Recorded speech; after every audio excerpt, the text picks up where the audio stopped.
Journalism is an exceptionally perilous endeavor in certain regions of the world, and Mexico stands out as a particularly dangerous place for journalists. The risks associated with media-related activities in Mexico are alarmingly high, as powerful drug cartels vehemently oppose the exposure of their illicit activities to the public eye. This hostile environment has led to tragic outcomes for several YouTubers, whom cartels believed were a problem. Their stories serve as chilling reminders of the hazards faced by those who challenge the status quo and endeavor to uncover the hidden realities of Mexico's criminal underbelly. The sacrifices made by these fallen journalists highlight the pressing need for greater protection of press freedom and the pursuit of justice. Their untimely deaths serve as poignant symbols of a larger issue plaguing Mexico, an environment where powerful cartels exert control, perpetrate violence with impunity, and create a pervasive climate of fear that suppresses people's voices. Juan Luis Lagunas Rosales, popularly known as El Pirata de Culiacán, which translates to the Pirate of Culiacán, Juan was a famous YouTuber who gained notoriety in Mexico. He was born in the Mexican state of Sinaloa, specifically in a small town called Villa Juarez, located in the municipality of Navolato. It's worth noting that Navolato is situated southwest of Badiraguato, the hometown of the infamous drug lord Joaquín El Chapo Guzmán. Juan's life was marked by adversity from an early age. He grew up without knowing his father, and his mother, who hardly worked, left him under the care of his grandmother when he was just a child. As he narrated, at the age of 15, he decided to leave his hometown, abandoning his high school education, and moved to the neighboring municipality of Culiacán in search of a means to make a living. To sustain himself, he took up the job of washing cars. However, it was during this period that Juan's relationship with alcohol took a troubling turn. Despite being underage, he began heavily indulging in alcoholic beverages. This behavior earned him the nickname that would soon become synonymous with his online persona, El Pirata de Culiacán, or the Pirate of Culiacán. His YouTube videos depicted him guzzling whiskey and beer to excess, often leading to him passing out from excessive intoxication. Remarkably, despite his young age, Juan's online presence skyrocketed. By the time he was merely 17 years old, he had amassed over 1 million followers on Facebook and 300,000 followers on Instagram. He had become a true social media star. It was quite unexpected that so many people would be captivated by the spectacle of an underage teenager consuming copious amounts of alcohol. Juan's youthful appearance, coupled with his belligerent and clownish behavior, proved to be an entertaining combination for his audience. His fame even extended to being featured in music videos, further solidifying his status as a cultural phenomenon and the envy of many teens his age. On Instagram, Juan unabashedly shared pictures of himself posing with large guns, surrounded by scantily clad women, and flaunting luxury cars. It was a lifestyle that seemed incongruous with his age, yet it attracted a significant following, with many eager to witness his audacious exploits. Despite his aspirations of becoming a musician, Juan found himself catapulted into the realm of Mexican regional fame through an unexpected avenue. His notoriety hinged solely on his consumption of blackout amounts of alcohol, to the point where he would inevitably pass out and collapse. While this may not have been the career path he initially envisioned, it became the foundation of his public persona. At the age of 15, Juan achieved viral fame with his video titled El de la Red Label, or The One with the Red Label. This video showcased his indulgence in a bottle of whiskey, capturing both the act of drinking and its aftermath. For Juan, this video marked a significant turning point in his career, as he transformed his penchant for inebriation into a recognizable brand. Although he had other odd jobs during this time, such as washing dishes and cars, he yearned for a different kind of life. Gradually, Juan realized that his controversial behavior resonated with internet users, propelling him toward newfound popularity. It was during this period that he formed a friendship with Beto Sierra, a prominent influencer in the Mexican regional scene. Beto was well versed in the intricacies of online platforms, possessing the ability to navigate social media networks with ease. He possessed a natural rapport with audiences, and their connection was palpable. Together, Juan and Beto forged a formidable partnership, leveraging their combined talents to captivate online audiences. Beto's guidance and experience helped Juan navigate the intricacies of the digital landscape, enabling him to refine his content and further establish his online presence. Their collaboration proved fruitful, resonating with the public and fostering a loyal following. As Juan's popularity soared, he began to branch out beyond his viral videos, exploring opportunities in other media realms. The allure of his audacious persona, coupled with his growing network with within the Mexican regional scene, opened doors to new ventures. It was a testament to the power of the internet and its ability to transform individuals with unconventional talents into bona fide public figures. Like a drug trafficker, Juan the Pirate commissioned a corrido in his name that was performed by Ultimo Escuadron, and in it he is described as crazy and accelerated, who with his wrapped gun walks where he wants. There are many plebitas, women, left over. The song explains that he has several enemies, whom he challenges even if they look at him small. To build his reputation as a pirate, Juan started making his own merchandise, like caps with his name, and even started a hashtag just like that. He often posed with weapons he guaranteed were borrowed for the photo shoot and was also seen in the company of scantily dressed women. He got tattoos and drew a beard on his chin in an attempt to look older than his actual age. For Juan, it was all a show, a game, but soon this show would bring about dire consequences. Unfortunately, in 2017, this young star's life came to an abrupt and violent end. Juan shared a video in which he insulted one of Mexico's most dangerous drug lords, El Mencho, who is currently the most wanted man in Mexico, with a $10 million bounty on his head. El Mencho has built a reputation where he controlled people by threatening them, and his cartel, the Jalisco New Generation Cartel, was known for their brutality. The Jalisco New Generation Cartel, or CJNG, is one of the fastest rising drug cartels in Mexico, operating in several Mexican states and forging underworld ties around the globe. The CJNG has been linked to thousands of murders, most of which have been traced specifically to their leader, El Mencho, who is reportedly a former police officer. Juan had made a mistake by insulting El Mencho, one that would prove to be fatal. In the video, Juan was noted to have said, "El Mencho a mí me pela la verga," a phrase that loosely translates to "suck my,"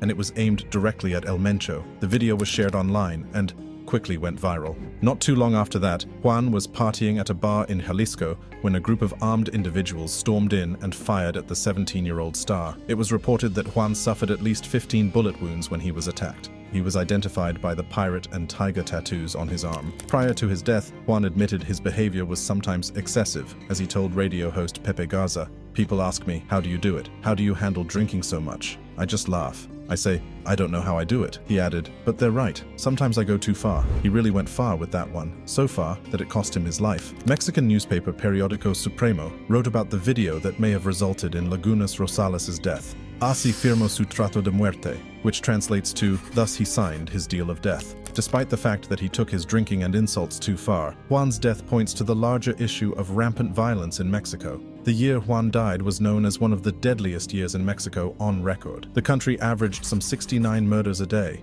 Beto Sierra, an Instagram star, remembered his friend Laguna as cheerful and encouraged him to drink less. On his Instagram, Sierra wrote, "He told me that he wanted to change, but on the weekend, there was no lack of bad influences. You were living a fast life, you never listened, and I don't judge you. Those who knew you were a good person." Leslie Ann Pamela Montenegro.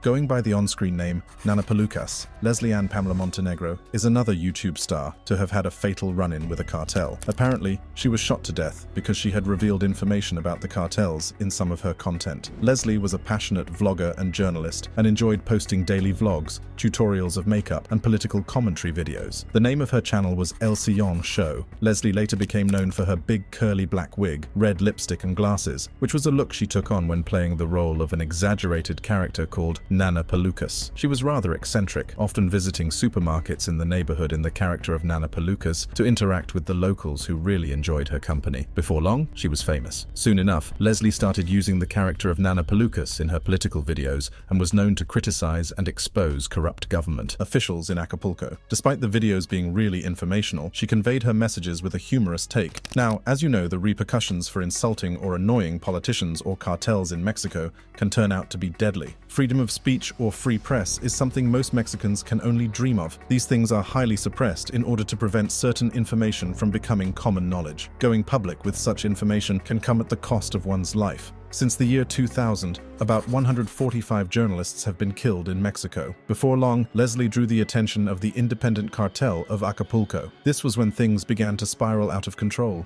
She began receiving death threats, and banners with messages accusing her of working against the cartel were posted close to the restaurant she owned. Her response was that of denial, claiming she had no association with cartels whatsoever, and also stating that the information on her channel was reliable and honest. In 2018, while Leslie was working a night shift at her restaurant, two guys walked into the restaurant. They ordered 2 beers before opening fire at Leslie, shooting her 3 times in the head. Eventually, one of the individuals responsible for the heinous crime against Leslie was apprehended. This sicario, known by the nickname El Pipas, was affiliated with the independent cartel of Acapulco. However, a shocking turn of events unfolded when the case reached the courtroom. Despite the presence of compelling evidence against El Pipas, the judge presiding over the trial dismissed the charges, citing an alleged lack of sufficient evidence. This outcome shed light on a distressing reality. Judges and law enforcement officials often succumb to bribery or threats, allowing cartels to operate with impunity. It is through this web of corruption that Leslie's killers continue to evade justice. Acapulco, the city where this tragedy occurred, faced its own set of challenges. In 2016, it held the grim distinction of being the second most dangerous city in the world. The United States authorities even issued a do not travel warning for the area. This city, once known for its relative tranquility and popularity among tourists, had fallen prey to the grip of violence and insecurity. It was against this backdrop that Leslie's murder unfolded mere months after the tragic death of the Pirate of Culiacan, further underscoring the larger issue of suppressing freedom of speech. In Mexico, there exists a palpable fear surrounding the public discussion of certain topics, particularly those that may attract the attention of cartels. Beyond the threat posed by organized crime, even criticism of political figures carries inherent risks. Leslie must have been acutely aware of these dangers, yet she remained steadfast in her pursuit of truth. Her commitment to journalism was unwavering, even in the face of grave personal risk. Sadly, Leslie's story serves as a stark reminder that politicians were not the primary threat she faced. In Mexico, cartels wield an iron fist, exerting control over vast stretches of the country. Their influence permeates every facet of society, making it incredibly challenging for individuals to live in peace and safety. The tragedy of Leslie's murder reflects the pervasive atmosphere of violence and lawlessness that plagues Mexican communities under cartel rule. The tale of Leslie and countless others like her highlights the urgent need for systemic change in Mexico. Efforts to combat corruption, strengthen the rule of law, and safeguard freedom of expression are paramount. The fight against organized crime requires a collective effort from society, law enforcement agencies, and the government. Only through unwavering determination and a commitment to justice can the cycle of violence be broken and the voices of the oppressed be heard. Leslie's legacy lives on as a reminder of the importance of a free and fearless press. Her unwavering dedication to her craft serves as an inspiration for journalists around the world who continue to expose corruption, shine a light on injustice, and strive for a more just and transparent society. The battle for a safer Mexico, where truth prevails over silence and accountability triumphs over impunity, remains an ongoing struggle, one that demands the unwavering commitment of individuals and institutions alike. El Compa Jorge. What a show, my people. Happy start to the week for everyone. We are over the holidays for which we were able to have a vacation, and now we are... Here I come to account for the banks to see how much line there is. Plebes blessings. Nice day for all. These were the words of Jorge in a video he uploaded around 1 o'clock in the afternoon. About 45 minutes after announcing his itinerary, Compa Jorge was mercilessly gunned down outside his home on Gilberto Owen Street, between Juan Ruiz de Alarcon and Jose Vasconcelos Streets, a site that is 2 blocks from the 9th military zone of Culiacan. Jorge started his channel by posting simple vlogs and storytime videos. After a while, he stuck to a niche and began releasing content centered around expensive cars and his personal UTV collection. In the city of Culiacan, where Jorge is from, a flashy lifestyle with flashy cars could attract all sorts of attention, including the wrong ones. Cartels are known not just for silencing the media, but for kidnapping and extortion, among others. In 2021, Jorge recounted a particularly terrifying ordeal, one where he was kidnapped by some cartel members.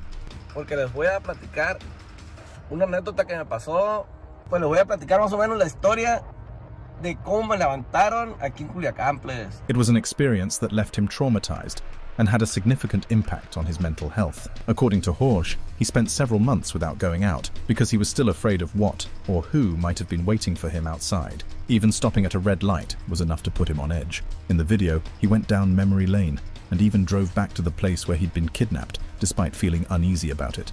According to Jorge, he found himself in a rather unfortunate and harrowing situation one evening. He had been out with a friend when an unexpected turn of events unfolded. His friend requested that Jorge give some mutual acquaintances a ride home, and being the amiable person he was, Jorge happily agreed to help.